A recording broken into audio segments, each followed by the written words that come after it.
Hey, this is Robert, Rat Nation. We're in Fairfield. Guess what? I found the show, and I found a really cool ride I want you to look at. I'm here with Bob. If you like rat rods, hot rods, unusuals is what we got here, or anything rusty or old, I want to know about it. And I'm going to show you something today that you're going to like. I want you to meet Bob. Yeah, I'm Bob, where are you from? Buffalo. Buffalo. He's not far from home. Bob has brought to the show today a really cool car, and I think our viewers and our people's going to like it. I don't think you've seen one. If you have, you want to message me so I can take a look at it. I'm going to get behind this camera, and I want to interview Bob, and he's going to talk a little bit about his car. Bob, excuse me here a minute. All right.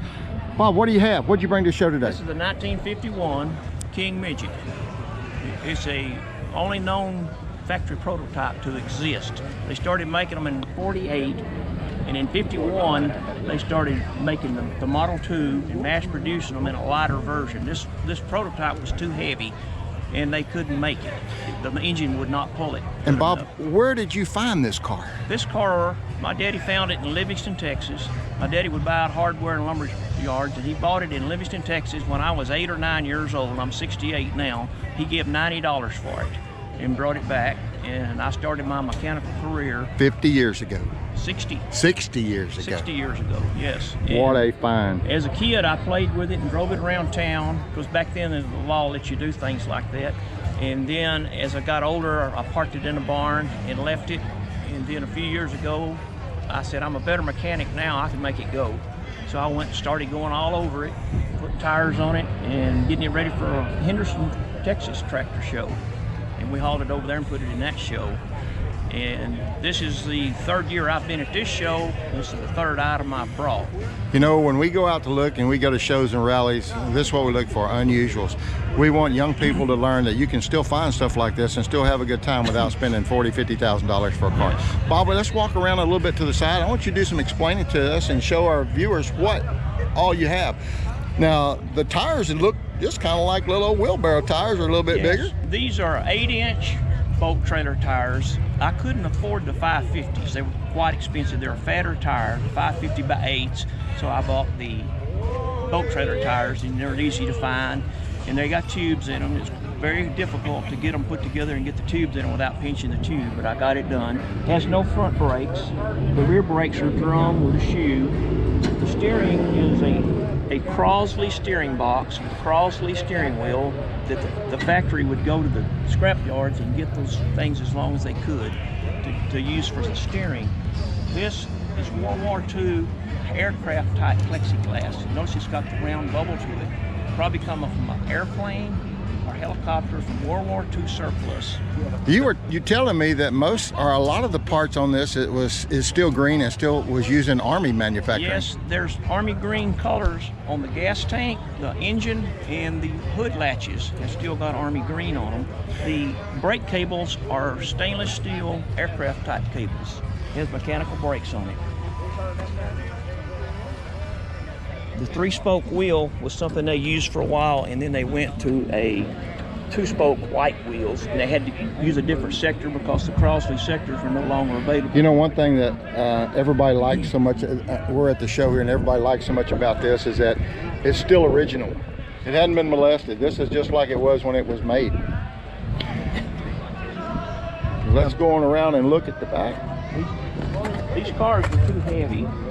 The prototype. This is only known existing factory prototype. There's 8 of them made. And if you read the book, you'll see pictures of cars similar to this, but I cannot say that any one of them is this one. I've looked as close as I can.